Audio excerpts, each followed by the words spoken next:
মাননীয় প্রধানমন্ত্রী বঙ্গবন্ধুর কন্যা আমাদেরকে বলেছে যে শিখতে শেখার মানসিকতাটা যাতে আমাদের সন্তানদেরকে দিতে পারি। অনেক কিছুই সে শ্রেণীকক্ষে জানবে, কিন্তু সেটা আসলে জীবনের কি প্রয়োজনে আছে, কি প্রয়োজনে লাগে, সেটা যদি সংযোগ তার মধ্যে না থাকে, শুধু ফলাফলের মধ্যেই অভিভাবকের সন্তুষ্টি আবদ্ধ থাকবে। কিন্তু সে যদি রিলেট করতে পারে, সে তখন উদ্ভাবক হওয়ার মানসিকতা রাখবে। সে প্রাত্যহিক জীবনে যদি সে ইলেকট্রিশিয়ান ট্রেডকে নিজের পেশা হিসেবে নেয়, সেটাও তার পক্ষে সম্ভব হবে। আবার ইলেকট্রনিক্স এর হায়ার রিসার্চ করতে গেলেও তার মানসিকতার সৃষ্টি হবে যে না, প্রাত্যহিক জীবনের নানান বিষয়ে কিন্তু সেইটা প্রয়োগযোগ্য, বাস্তবায়নযোগ্য, আমি হয়তো ভিন্নভাবে কিছু ভাবতে পারি। এই জন্যই বলা হয়েছে যে necessity is the mother of invention. তো নেসেসিটি বোঝার জন্য কিন্তু আমাকে প্রকৃতিকে দেখতে হবে। নেসেসিটি বোঝার জন্য বাস্তব অবস্থা, জীবন, প্রাত্যহিক জীবনকে কিন্তু সচক্ষে দেখে অনুধাবন করে জ্ঞানের সাথে সংযুক্ত করতে হবে। শুধু জ্ঞান দিলেই কিন্তু নেসেসিটি বোঝা যায় না, এবং এজন্যই এই কারিকুলাম এবং রূপান্তরের চেষ্টা। তা আমাদের শিক্ষকদেরকেও সেভাবে প্রশিক্ষিত করা হচ্ছে। এখন অনেকেই বলছেন যে, বিশেষ করে আমাদের শহুরে অভিভাবকরা, যে আমার সন্তান কেন এই বিষয়টি শিখবে, এটা তার ইলেকট্রিশিয়ানের ট্রেডের সাথে সে দেখে বা শিখে সেখানে কি অর্জন করবে, তাকে তো আমি বিজ্ঞানী বানাতে চাই। কিন্তু আমারও সেই উপলব্ধি থাকতে হবে যে পৃথিবী বিখ্যাত বিজ্ঞানীরা কিন্তু অনেকেই গতানুগতিক শিক্ষায় ভালো ফলাফলকারী ছাত্র ছিলেন না। তারা জীবন থেকে শিক্ষা নিয়ে তারা তার চিন্তার গভীরতার মাধ্যমে সেই জ্ঞানকে প্রায়োগিক দিক থেকে বিবেচনা করে কিন্তু তারা বিজ্ঞানী হয়েছেন।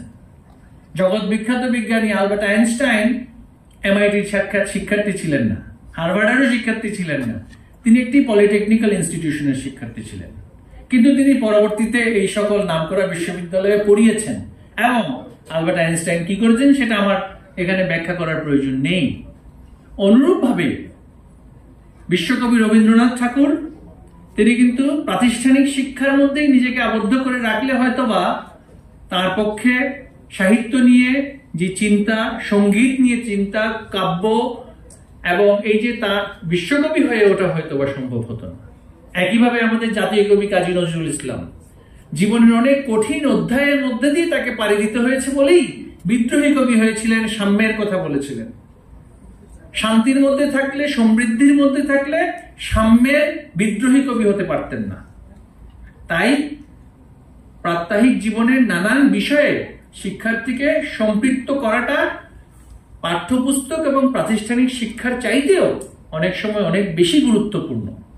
এই উপলব্ধিটা আমাদের শহুরে অভিভাবকদের মধ্যে আসুক, সেটাই আমাদের প্রত্যাশা।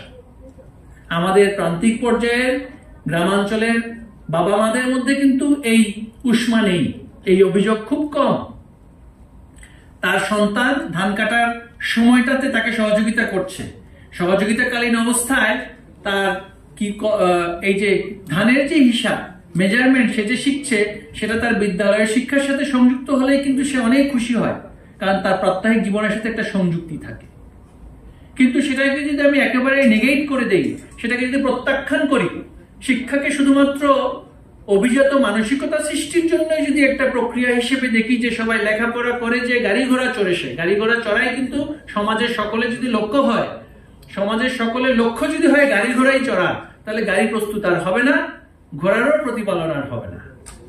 সুতরাং আমাদের এভাবেই চিন্তা করতে হবে যে একটা হাসপাতাল, বাবা মা যদি শুধু শহুরে বাবা মা শুধু আমাকে ডাক্তারই বানাতে চায়, একজন হাসপাতালে কয়জন ডাক্তার থাকে আর কয়জন অন্যান্য পেশার মানুষ থাকে, সেইটাও কিন্তু শিক্ষা প্রক্রিয়া জানার এবং শেখার একটা গুরুত্বপূর্ণ অংশ। একটা হাসপাতালে অ্যাম্বুলেন্সের ড্রাইভার না থাকলে সেই হাসপাতাল পরিপূর্ণতা পায় না। নার্স না থাকলে, ইলেকট্রিশিয়ান না থাকলে, পেইন্টার না থাকলে, ক্লিনার না থাকলে, হেলথ টেকনোলজিস্ট না থাকলে সেটা কোনো হাসপাতালেই হবে না। শুধু ডাক্তার দিয়ে হাসপাতাল হয় না। সমাজ শুধুমাত্র উচ্চ পদের, অভিজাত পদের বা প্রশাসনিক পদ দ্বারা সমাজ পরিচালিত করা সম্ভব নয়।